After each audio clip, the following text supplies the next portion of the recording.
Welcome friends, welcome to your favourite channel Bodhi tree. दोस्तों, आज हम गाला असाइनमेंट में पेपर नंबर 2 का सेक्शन डी सॉल्व करने वाले हैं। तो शुरुआत के दो सम है वो थियरम्स हैं, वो आप लोग कर लेना। तो हमारा 49 का सम है, दो क्रमिक धन संख्याओं के वर्गों का योग 365 है, तो वे संख्या ज्ञात करो। क्रमिक यानी एक के बाद एक, इंग्लिश में बोले कंजिक्यूटिव नंबर्स। तो यहां पे आपको व्यवस्थित ढंग से लिखना है। मान लिया कि पहली संख्या x है, बराबर, तो दूसरी संख्या उसके तुरंत बाद आने वाली है, इसलिए दूसरी संख्या x+1 होगी, बराबर। अगर हमसे बोला जाता है दो क्रमिक सम संख्या, तो हम लेते x और x+2, बराबर। अगर ऐसा बोला दो क्रमिक सम संख्या हो, टू कंजिक्यूटिव इवन नंबर्स हो, तो हम लेते x और x+2। ये चीज को याद रखना। यानी इसका मतलब क्या हो, जैसे मान लो पहली संख्या 5 है, तो दूसरी उसके तुरंत बाद आने वाली, यानी 5+1 यानी कि 6। यानी अगर पहली संख्या x है तो दूसरी संख्या x+1। आए क्या बोल रहे हैं कि इनके वर्गों का योग है 365, यानी पहली संख्या का वर्ग करो, दूसरी संख्या का वर्ग करो और उनको प्लस करो तो मिलता है 365। सिंपल सा है। हमको बताया कि हमको क्या करना है भाई, इनका वर्ग करके योग कर देना है। तो ये हुआ हमारा x², इसको हम एक्सपांड करेंगे, x² + 2x + 1 = 365। तो x² 2x² + 2x + 1 - 365 = तो 2x² + 2x - 364 = 0, बराबर। तो अब हमने इसमें से दो कॉमन मिल रहा है, तो दो कॉमन लेंगे तो x² + x - 182। अब 182 का गुणा करके फैक्टर करके हमको लाना है 1, तो 14 × 13 करोगे तो आपको मिल जाएगा। 14 × 13 करोगे तो आपको मिलेगा 182, और 14 में से 13 घटाओगे तो 1। घटा के क्यों ला रहे हैं, क्योंकि अंतिम संख्या हमारी माइनस है। याद रखना, अगर अंतिम संख्या माइनस हो तो ये जो बीच वाला पद है ये हम घटा करके लाते हैं। तो ये हो जाएगा हमारा फैक्टर x² + 14x - 13x - 182 = 0। तो यहाँ x कॉमन ले लूंगा मैं, हमको मिलेगा x + 14 - 13 कॉमन लेंगे तो x + 14। यहाँ पे एक चीज याद रखना, माइनस कॉमन लेंगे तो इसकी निशानी बदल जाएगी, ये माइनस से क्या हो जाएगा प्लस। माइनस कॉमन लिया तो ये माइनस से प्लस, और इसी तरह ये भी माइनस से प्लस। तो x + 14 और x - 13 = 0, बराबर। अब देखो x + 14 = 0, तो x बराबर -14, x - 13 = 0, तो x बराबर 13। अब यहां पे नोटिस करना, उसने हमको बोला दो क्रमिक धन संख्या, दो क्रमिक धन संख्या बोला उसने हमको, इस चीज को याद रखो। यानी x बराबर -14 पॉसिबल नहीं है, ये आपको लिखना पड़ेगा। x बराबर -14 संभव नहीं है, ये लिखना जरूरी है। इसलिए पहली संख्या x बराबर 13 होगी, और दूसरी संख्या हमारी क्या है, x+1 यानी कि 13 + 1 यानी कि 14 होगी। ओके, तो इसमें खाली सवाल को आपको समझना है, बाकी चीजें बहुत ही आसान है। नेक्स्ट समय हमारा सुब्बा राव 1995 में 5,000 रुपये की सैलरी पे काम करता है। इसके बाद हर वर्ष 200 रुपये का उसको इंक्रीमेंट मिलता है, यानी हर वर्ष उसके वेतन में 200 रुपया प्लस हो जाता है। तो किस वर्ष उसका वेतन 7,000 रुपया होगा वो हमको निकालना है। तो ये है एक अर्थमेटिक प्रोग्रेशन। तो देखो हमारा पहला वर्ष का वेतन है 5,000, उसके बाद 1906 में हो जाएगा 5200, फिर हो जाएगा 5400 और लास्ट में होगा 7000। तो हमको ये निकालना है कि किस वर्ष उसकी सैलरी 7000 होगी। बराबर। तो देखो यहां पे a इज इक्वल टू 5000, पहला पद a यानी फर्स्ट टर्म, प्रथम पद। फिर निकालते d मतलब common difference, second term minus first term, 5200 minus 5000 यानी क्या आया 200। ओके, हमारा लास्ट टर्म 7000। तो हमको यह निकालना है कि किस पद की वैल्यू 7000 होगी। तो an वाला ही सूत्र आएगा, an is equal to a plus an के प्लेस पर 7000, a के प्लेस पर 5000, n माइनस 1 डिफरेंस है हमारा 200।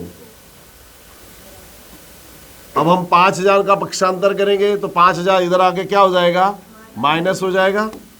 तो 7000 माइनस 5000 बराबर n माइनस 1 गुणे 200। तो 7000 में से 5000 घट गया 2000। देखो स्टूडेंट, इसमें प्लस ये जो इक्वल टू की निशानी में गलती करते हैं, 5000 को इधर लाए तो माइनस होगा, तो यहाँ पे इक्वल टू की निशानी आ जाएगी। बराबर। ये फगुवाई का वंडा नहीं कि मनफा वहां संख्या ले गए, तो ये 5000 इधर आके माइनस आया तो यहाँ इक्वल टू लगाना पड़ेगा, और यहाँ इसलिए देयरफॉर की निशानी लगानी पड़ेगी। अब ये 200 का आएगा इसके अपॉन में, तो n माइनस 1 बराबर 200, 2000 बटे 200, तो क्या आया ये 10। तो n बराबर होगा 10 प्लस 1, ये माइनस 1 हमारा उधर जाके, तो n बराबर 11। n बराबर 11 यानी 11वें वर्ष, ये आपको लिखना है भाई, 11वें वर्ष सुब्बा राव का वेतन 7000 रुपये होगा, ऐसा लिखना जरूरी है। ओके, नेक्स्ट सम है हमारा, इसमें हमको मध्यस्थ, इसे हिंदी में कहते हैं माध्यिका, ये याद रखना। मध्यस्थ यानी कि मीडियन हमको निकालना है। तो ये डेटा दिया है, वजन और ये आवृत्ति। संचयी आवृत्ति कैसे निकालते हो, देखो 2 plus 3 5, 5 plus 8 13 plus 6 19 plus 6 25 plus 3 28 और 2 बराबर। संचयी आवृत्ति क्यूमुलेटेड फ्रीक्वेंसी यानी आवृत्तियों का योग। अब तो ये हमारा n भी होगा 30, क्योंकि ये सारे फ्रीक्वेंसी को जोड़ के ही लाए ना हम। तो सबसे पहले ये सूत्र आएगा m बराबर n बटे 2 वा पद। तो n के स्थान पर हम लिखेंगे 30 बटे 2 15वां पद। अब इसके बाद क्या जो स्टेप है उसको समझिए। 15वां पद निकला आपका, तो देखो 15वां पद 13 से बड़ा है, 19 से छोटा है, बराबर। 15 टर्म जो है हमारा 13 से बड़ा 19 से छोटा, इन दोनों के बीच में है। तो इस तरह से बोर्ड में आप नहीं बनाने का, किस तरह निकलता है वो मैं आपको बता देता हूं। तो ये जो है 55, ये होगा हमारा L, बराबर, अधः सीमा बिंदु, लोअर लिमिट। ये है F के जो खास खाने में आएगा वो F, और ये है आपका CF। ये आपको बोर्ड में लिखना नहीं, मैंने आपको बताया है। ये कैसे लिया, पहले देखो 15वां पद, 15वां पद यानी 13 से बड़ा है 19 से छोटा, इन दोनों के बीच में है, तो दोनों को लपेटे में लेंगे। अब ये 19 हमको रास्ता दिखाएगा, ये हमारे साथ आएगा नहीं, तो ये हमारा L, स्मॉल f के ब्रैकेट में स्मॉल f, और ये CF। फिर इसके बाद हमारा जो सूत्र है वो हम लगाएंगे, m is equal to L plus n upon 2 minus CF upon F into H। सूत्र बार बार लिख लेना, सिंपल सा है, तुम्हारा 10वीं का गणित लॉलीपॉप है एकदम। फिर उसके बाद भी तुम्हारे 80 में से 80 नंबर नहीं आए तो थू है तुम्हारी जिंदगी। तो L के प्लेस पर आएगा 55, N के प्लेस पर 15, CF है हमारा 13, स्मॉल एफ है हमारा 6 और एच है हमारा 5। बराबर, ये सब चीजें लिख देना है। यहां पे लिख देंगे L is equal to 55, small F 6, C F 13, H is equal to 5। H5 कैसे आया? H यानी क्लास साइज, कितने का डिफरेंस है? 45 में से 40 गया 5, 50 में से 45 गया 5, इस तरह से। तो 55, 15 में से 13 गया 2, 2 तिया 5/3 यानी 3 से 5 में भाग देना है। वो भाग भी मैं बता देता हूं तुमको, चलो। तो 3 एकम 3, पॉइंट ला के 0, 3 छीन 18, 3 छीन, इस तरह से चलता जाएगा। तो 55 प्लस 1.67, तीसरी संख्या 5 या उससे आगे बड़ी हो तो आगे 1 जोड़ देते हैं, इस तरह से हुआ 1.67। तो 55 प्लस 1, ये हमारा आंसर है। नेक्स्ट सम है, इसमें हमको मीन निकालना है, मध्यक निकालना है। इसको मध्यक को माध्य भी कहते हैं, बराबर। जनरली हमने मध्यक मध्यक सुना, तो एग्जाम में अगर माध्य आए तो कंफ्यूज नहीं होने का। माध्य और मध्यक एक ही चीज है, बराबर। तो अब हम सबसे पहले निकालेंगे मध्य कीमत। मध्य कीमत कैसे निकालते हैं, ध्यान से देखो। तो मध्य कीमत यानी lower limit plus upper limit, अधः सीमा बिंदु प्लस ऊर्ध्व सीमा बिंदु डिवाइडेड बाय 2, तो यह आया 133/2, तो यह आएगा 67.5। ख्याल आया? इन दोनों को प्लस करके 2 से डिवाइड करेंगे ऑलवेज, तो जो मिलेगा 66.5। तो यो आया हो हमारा हुआ मध्य कीमत 66.5। इसके बाद हम निकालते हैं एच। एच यानी क्लास साइज, वर्ग लंबाई। 68 में से 65 गया 3, 71 में से 68 घटाया 3, या फिर यहां देख लो 71 में से 68 घटाया 3, 74 में से 71 घटाया 3। जितने का डिफरेंस हो वो है हमारा क्लास साइज, वर्ग लंबाई। याद रखना, भूलना मत। अब बार बार हम क्लास साइज निकालने नहीं बैठेंगे, इसमें जो 3 है ये प्लस करते जाएंगे। एक शर्त याद रखना कि ये वर्ग लंबाई समान हो तो ही ऐसा करते हैं। यहां पे सबकी जो क्लास साइज है, जो वर्ग लंबाई है, समान है, इसलिए अपने ऐसा कर रहे हैं। तो 66 plus 3 69, plus 3 72, plus 3 75, plus 3 78, plus 3 81, plus 3 84, बराबर। अब इसमें से किसी एक को लेते हैं हम ए। ए यानी माना हुआ मध्यक, अज्यूम्ड मीन। ए का मतलब याद रखना, ए यानी माना हुआ मध्यक, अज्यूम्ड मीन, ये हुआ हमारा ए। तो जिसको ए लिया उसके सामने 0 लिखेंगे, ऊपर -1 -2 -3, नीचे प्लस में 1 2 3। ये जो फॉर्मूला है ui = xi - a upon h, इसमें आप ऐसा रखोगे तो यही आएगा। कैसे, मैं आपको एक एग्जांपल बता दूं। ui = xi - a upon h। तो देखिए यहाँ आपका xi है 66.5, आपका a कितना है 75.5, अपॉन में h यानी 3, बराबर। तो ये आएगा -9/3। क्या आया? तो बार बार हम ऐसी गणना नहीं करते हैं। जिसको a माना उसके सामने 0, ऊपर -1 -2 -3 और -4, नीचे प्लस में। ओके, अब इसके बाद हम आगे करेंगे FI/UI।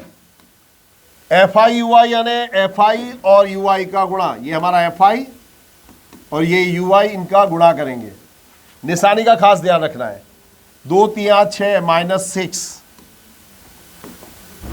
4 दूनी 8, 3 एकम 3 सन्नाटा, 8 × 0 0, 7 एकम 7, 4 दूनी 2 तिया, बराबर। 8 6 14 और 3 17, ये हुआ हमारा -17, 7 8 15 6, ये 21, बराबर। तो सिग्मा FI/UI हुआ आपका 21 - 17 बोले तो 4।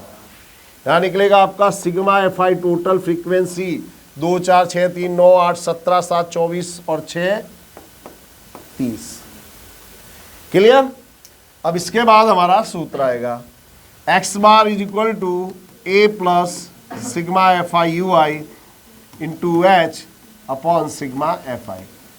ए है हमारा 75.5, sigma F I U I है हमारा 4, एच है हमारा 3, सिग्मा एफ आई हमारा 30। बराबर। अब याद रखना कि ये पूरी दुनिया अलग है, ये जो तुम्हारी लाइन है इसके आगे नहीं आनी चाहिए, अपनी सीमा याद रखो। तो ये पूरा अलग रहेगा, 3 से इसको कैंसिल किया 10, तो 75.5 4/10, 4/10, इसमें एक जीरो है तो एक संख्या इधर दशमलव आ जाएगा 0.4, तो इन दोनों को प्लस करोगे तो आपको मिलेगा 75.9। 75.5 प्लस 0.4 ये हो जाएगा आपका 75.9। नेक्स्ट सम है हमारा, ये प्रोबेबिलिटी का है। एक बॉक्स में 1 से 90 तक के अंक लिखी हुई पर्चियां हैं। इसमें से यादृच्छिक रूप से एक पर्ची चुनने पर पर्ची पर की संख्या 2 अंक की संख्या हो, पूर्णवर्ग संख्या हो, 5 से विभाज्य हो, पूर्ण घन हो, उसकी प्रोबेबिलिटी ज्ञात करो। तो यानी आपको 1 2 3 90 तक में से कोई भी एक संख्या सिलेक्ट करनी है। तो n इज इक्वल टू 90। तो पहली संख्या, पहली संभावना है कि वो संख्या 2 अंक वाली हो। घटना ए, चुनी गई संख्या, इस तरह लिखना है, 2 अंक वाली हो। तो P ऑफ ए बराबर m अपॉन n। तो n तो हमारा 90 है, यानी हम जो संख्या सिलेक्ट कर उसमें 2 अंक आवे, तो 2 अंक आए यानी क्या आएगा उसमें तुम्हारा 10 11 12 90 तक, यानी 1 से लेकर 9 तक के जो अंक है वो इसमें नहीं आएंगे। तो 90 में से 9 माइनस कर दो तो हमको मिलेंगे 81, यानी 81 ऐसी संख्या है जिसमें 2 अंक आते हैं। तो ये हो जाएगा 81 अपॉन 90, 9 9 जा 81, 9 10 जा 90। बराबर। ये किस तरह आया याद रखना। दूसरा है पूर्ण वर्ग संख्या हो। घटना बी, चुनी गई संख्या पूर्ण वर्ग हो। P of B is equal to m upon n। n है हमारा 90। पूर्ण वर्ग संख्या कौन मिलेगी? तो देखो 1 का वर्ग 1, 2 का वर्ग 4, 3 का 9, 4 का 16, 5 का 25, 6 का 36, 7 का 49, 8 का 64, 9 का 81। इस तरह से 9 संख्या हमको मिलेगी इसमें जो पूर्ण वर्ग है। यानी कुल कितनी संख्या मिली हमको? 9। तो m इज इक्वल टू 9, 1/10। बराबर। अगला है 5 से विभाज्य, यानी जो संख्या 5 से विभाज्य हो या 5 का गुणित हो, मल्टीपल ऑफ 5 हो, कुछ भी बोल सकते हैं उसको हम। तो घटना सी, चुनी गई संख्या 5 से विभाज्य हो। P of C is equal to m upon n। तो n तो हमारा 90। 5 से विभाज्य संख्याएं कौन कौन सी है? तो 5, 10, 15, 20, 90 तक की संख्या। तो कुल 18 अंक मिलेंगे, 18 पंचे 90। तो 18 एकम 18, 18 पंचे 90। बराबर। फिर है चुनी गई संख्या पूर्ण घन हो। पूर्ण घन यानी परफेक्ट क्यूब।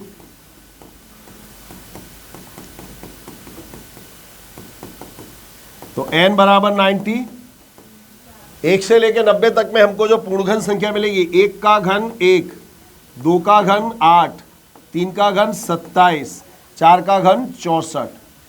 ये 4 संख्या हमको मिल रही हैं जो परफेक्ट क्यूब है। तो 4/90 2 से डिवाइड हो रहे, 2 दूनी 4, 2 से इसको डिवाइड किया 45, 2/45, एकदम आसान सवाल है ये। नेक्स्ट समय हमारा प्रोबेबिलिटी का 3 सिक्कों को उछालने पर अथवा एक सिक्के को 3 बार उछालने पर, कुछ भी कहो एक ही वस्तु होती है। तो देखो सिक्के को हम एक बार उछालेंगे तो 2 की पावर 1 2 परिणाम मिलेंगे, 2 बार उछालोगे तो 2 की घात 2 4 परिणाम मिलेंगे, 3 बार उछालोगे 2 की घात 3 8 परिणाम मिलेंगे, 4 बार उछालोगे 2 की घात 4 16 रिजल्ट हमको मिलेंगे, बराबर। अब इसमें छाप का मतलब होता है हेड, हेड यानी छाप, और जो टेल होता है उसको बोलते हैं कांटा, ये भी याद रखना। तो वो परिणाम हम कैसे लिखते हैं, 8 परिणाम हमको मिलेंगे, तो परिणाम हम कैसे लिख रहे हैं वो सबसे इंपॉर्टेंट चीज है। मान लो तीनों पे हेड आवे, फिर लास्ट में हम लिख दो टेल, फिर इस टेल को लात मार के आगे ले आओ, फिर टेल को लात मार के आगे ले आओ, फिर मान लो तीनों पे टेल आया, लास्ट में लिख दो हेड, हेड को लात मार के आप आगे ले आओ, बराबर। टोटल 8 रिजल्ट्स मिलेंगे, यानी n = 8, बराबर। पहली घटना है बराबर 2 छाप मिले, यानी एग्जैक्ट 2, ना कम ना ज्यादा, बराबर। घटना ए बराबर 2 छाप मिले तो P ऑफ A बराबर m/n, n आएगा हमारा 8, 2 छाप वाले परिणाम कितने, 1 2 3, बराबर। दूसरा है कम से कम 2 छाप मिले,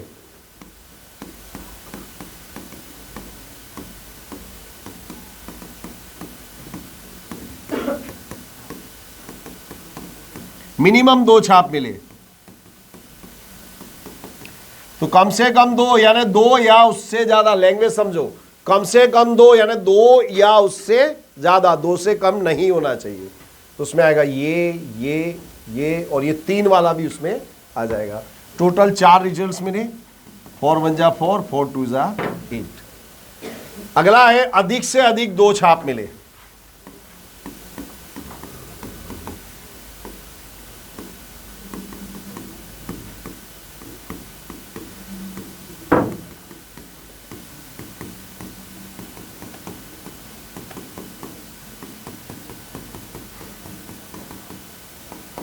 n बराबर हमको मिला 8, अधिक से अधिक 2 यानी मैक्सिमम 2 से ज्यादा नहीं होनी चाहिए, 2 या उससे कम, 2 या उससे कम, यानी 2 होगा तो भी चलेगा, 1 भी चलेगा और 0 भी उसमें आ जाएगा, यानी 2 छाप वाले रिजल्ट भी इसमें आएंगे, 1 छाप वाला रिजल्ट भी आएगा और 0 छाप वाला रिजल्ट भी आएगा।